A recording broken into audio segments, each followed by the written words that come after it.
Waukesha, Wisconsin, a quiet town where nothing terrible is supposed to happen. But on May 31st, 2014, that illusion shattered. Two 12-year-old girls, Anissa Weier and Morgan Geyser, lured their friend Peyton Leutner into the woods. It was supposed to be a game, instead it became a crime scene. They carried a kitchen knife, driven by a story they found online. They believed they had to kill their friend to appease a fictional character, Slender Man. He was a faceless figure in a black suit, a digital ghost they claimed was watching them. Suddenly, Waukesha was at the center of a modern horror story, one born from the internet. The crime forced everyone to confront a new kind of monster, one that lived on their screens. Words like creepypasta entered the headlines, a new vocabulary of fear. This was about belief, loneliness, and the need to belong, even to something terrifying. The woods in Waukesha now hold the memory of a day when a ghost story became real. How does a myth crawl out of the internet and into the real world? The monster wasn't hiding in the woods, it was hiding in plain sight. The woods remember. Who is Slender Man? He was born on June 10, 2009 on a forum called Something Awful. Eric Knudsen, as Victor Surge, posted two photos. Children in the foreground, a tall, faceless figure lurking behind. He called him Slender Man. The character was a blank slate, no official story, no motive. That ambiguity was his power. He became whatever people feared most. The internet took over. Users added stories, images, fake documents. Slender Man became a collaborative myth, a monster for the digital age. YouTube series like Marble Hornets gave him rules, proxies, video distortion, cryptic symbols. Slender Man was a ghost in the machine, and the machine was everywhere. The stories, creepypasta, were designed to feel real, mimicking urban legends but supercharged by the web. You found him yourself, late at night, scrolling online. That sense of discovery made him more believable, more personal. The myth grew, fueled by the internet's reach and the imagination of its users. He was a perfect monster for a generation raised online. The line between fiction and reality blurred, and for two girls in Wisconsin that blur became deadly. The internet changed how we tell stories, and how we believe them. Myths used to be local, whispered around campfires or tied to haunted houses. Now the digital campfire is global. Anyone, anywhere can share a tale. Slender Man was born online and thrived online, a story that belonged to everyone and no one. For Morgan and Anissa, the internet wasn't just a tool, it was a world. They didn't just read about Slender Man, they lived in his universe. Hours spent on the creepypasta wiki blurred the line between entertainment and research. The site became a textbook, a guide to a hidden reality. The creepypasta community was a secret club, offering belonging to those who felt different. For two isolated girls, it was powerful and dangerous. The constant reinforcement created an echo chamber. Inside, the question wasn't, is Slender Man real, but, what does he want from us? The internet flattens context. A story can look as real as news. For young minds, that's disorienting.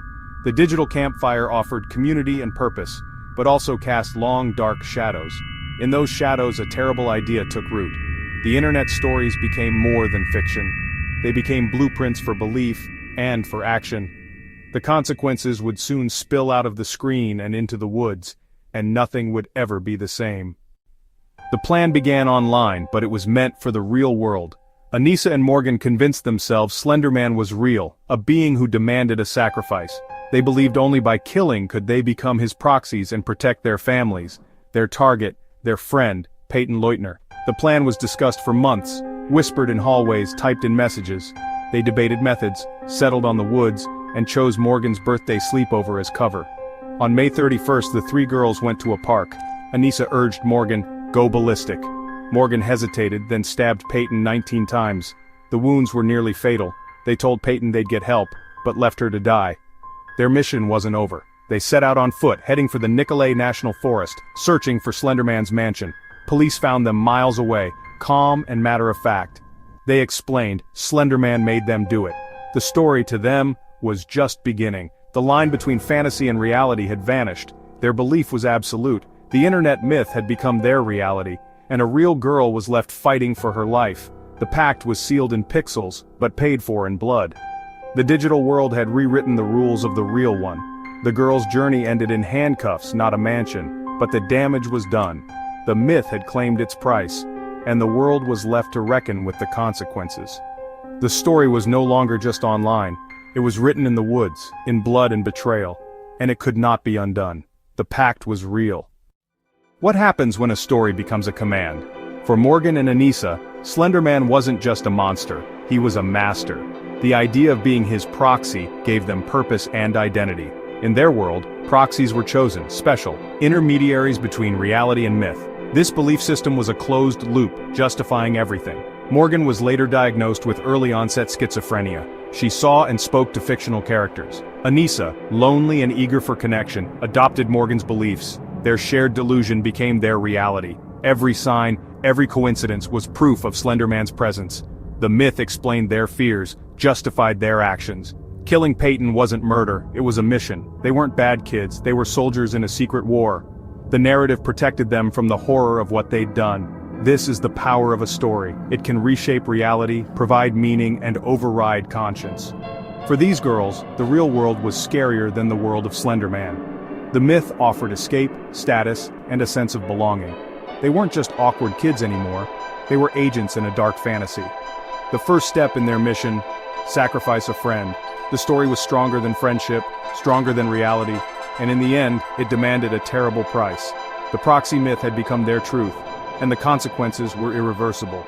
The line between belief and action had disappeared, the story had taken control, and 2 lives were forever changed, all for a monster that never existed. The mind is a storytelling machine, but what if it latches onto the wrong story? For Morgan and Anissa, Slender Man wasn't just a fantasy, it was the framework for their world. Every sign, every coincidence became proof. Contradictory evidence was dismissed as a cover-up. Their delusion was self-sealing, nothing could break it. To carry out their plan, they had to see Peyton not as a friend, but as a sacrifice. The myth dehumanized her, turning her into a symbol. The gap between Peyton is my friend and I must kill Peyton was bridged by the story's power. In police interviews, the girls spoke of quests and missions, not crime. They seemed surprised the adults didn't understand. Their reality had been completely remade by fiction. They weren't confessing, they were explaining. The mission had failed because Peyton survived. The story was supposed to end differently, but reality had other plans. The power of narrative had collided with the real world and lost. The girls were left in a world they no longer understood. The myth had consumed them, and the cost was almost fatal. After the attack, Peyton Leutner did the impossible. She survived. Bleeding from 19 wounds, she crawled out of the woods to a nearby road. A cyclist found her. She named her attackers. Her survival was a miracle, and an act of immense strength. Peyton refused to be a sacrifice or a footnote in someone else's story. She endured surgeries and trauma but chose to reclaim her life. Her family focused on her recovery, refusing to let Slender Man define them. Peyton returned to school, made new friends, and found a new normal. Inspired by her doctors, she dreamed of a future in medicine. She was not just the victim in the Slender Man case, she was Peyton Leutner, a survivor. Her resilience is the most powerful part of this story. Even in the face of horror, human strength can prevail. While Anissa and Morgan were lost in fiction, Peyton fought for reality. Her survival proves that stories, no matter how powerful, don't have the final say. Reality does. And in reality, a young girl chose to live her own story. She crawled out of the woods and into her future. Her story is one of hope, not horror. She is the proof that the human spirit endures. The world remembers the crime, but it should remember her courage. Peyton's story is the light in the darkness. She lived. The Waukesha case is a chilling fable for our digital age. It's about what happens when the line between fact and fiction disappears. Slender Man was a ghost in the machine, but the machine is everywhere now. We live surrounded by stories, competing for our attention and shaping our beliefs. Most are harmless, but some, combined with isolation and mental illness, can be deadly. The Slender Man case is a warning digital folklore can have real-world consequences. It's not just about one crime, it's about the power of belief. Humans need stories to make sense of life, but those stories can be hijacked. A compelling fiction can feel more real than reality itself. For 2 girls, the myth offered belonging and purpose they couldn't find elsewhere. The story unlocked a door, and on the other side was a nightmare. This is a story about stories, their power to build and destroy. The tales we tell matter. They can become beliefs and beliefs can become actions. The Slender Man case holds up a mirror to our digital world. It asks us to look at the reflections on our screens and wonder if the stories are staring back. In the end, we must remember, stories shape us, but we choose which ones to believe. And sometimes the scariest monsters are the ones we create ourselves. If you found this video interesting, please subscribe for more stories like this.